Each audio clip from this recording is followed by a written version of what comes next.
సూటిగా అడిగిన నేను. మీరు అంటా ఉన్నారు, పేపర్లు రాస్తూ ఉన్నాయి, కొన్ని యూట్యూబ్ ఛానళ్ళు మరి ఇష్టం వచ్చినట్టు మాట్లాడుతున్నారు. కొంతమంది చాలా నా మాట అనడానికి నాకే సిగ్గుంది.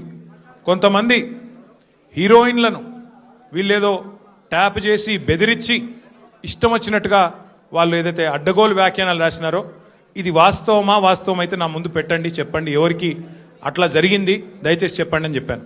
అనగానే అక్కడున్న అధికారి గారు లేదండి అది కరెక్ట్ కాదు, మేము ఆల్రెడీ మీడియాకి చెప్పాం కదా అన్నారు. నేను అన్నది ఏంటంటే అయ్యా మరి మీరు కరెక్ట్ కాదు అని మీరు చెప్పిందేమో ఎక్కడో ఇంతంత వస్తుంది, మరి ఇష్టం వచ్చినట్టు మీరు ఇన్ని రోజులు నడిపిన కథనాలకు ఎవరు బాధ్యులు?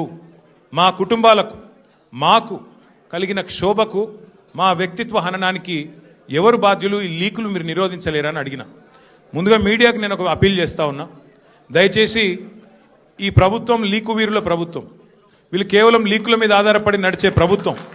ఈ ప్రభుత్వం ఇచ్చే అడ్డగోలు లీకులను దయచేసి మీడియా కూడా మీరు ఇష్టానుసారంగా ప్రచురించకండి. దానిలో వాస్తవం ఎంత అవాస్తవం ఎంత ఒకసారి దయచేసి చెక్ చేసుకోండి అని చెప్పి నా ప్రార్థన.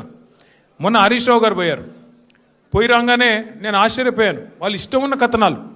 హరీష్ రావు గారికి ఇంటి నుంచి భోజనం వచ్చిందని ఒకరు, హరీష్ రావు గారు ఇట్లా అయ్యారు అట్లా అయ్యారని ఎవరు, ఇంకో 16 ప్రశ్నలు అడిగినారని ఇంకొకరు, తెల్లారి మళ్ళీ పేపర్లలో అదే అండి తెల్లారి పేపర్లలో ఇంకోటి, ఇవాళ నేను అక్కడ ఉన్నప్పుడు కూడా అట్లా వేసింటారు, ఫలానా ఆయన తీసుకొచ్చారు, ఇట్లా చేశారు, ఉక్కిరి బిక్కిరి ఇన్ని ప్రశ్నలు. అంటే ఇది దయచేసి బాధ్యత గల మీడియా సంస్థలతో నా ప్రార్థన. 2 ఏళ్ళు అయిపోయింది, ఈ కాలక్షేపం జరగాల్సినంత జరిగింది, ప్రజలకు కూడా మీరు అందించాల్సినంత వినోదం అందించినారు. కానీ ఇకనైనా దయచేసి 1-2 సార్లు, ఎందుకంటే మాకు కూడా కుటుంబాలు ఉన్నాయి, మాకు కూడా అభిమానులు ఉన్నారు, మాకు కూడా కార్యకర్తలు ఉన్నారు, మాకు కూడా నియోజకవర్గాలు ఉన్నాయి, మాకు ఓట్లేసిన ప్రజలు ఉన్నారు, వాళ్ళు బాధపడతారు. ఇష్టం వచ్చినట్టు మీరు ఇట్లా వండి వార్చవద్దని చెప్పి నంబర్ 1. రెండవది,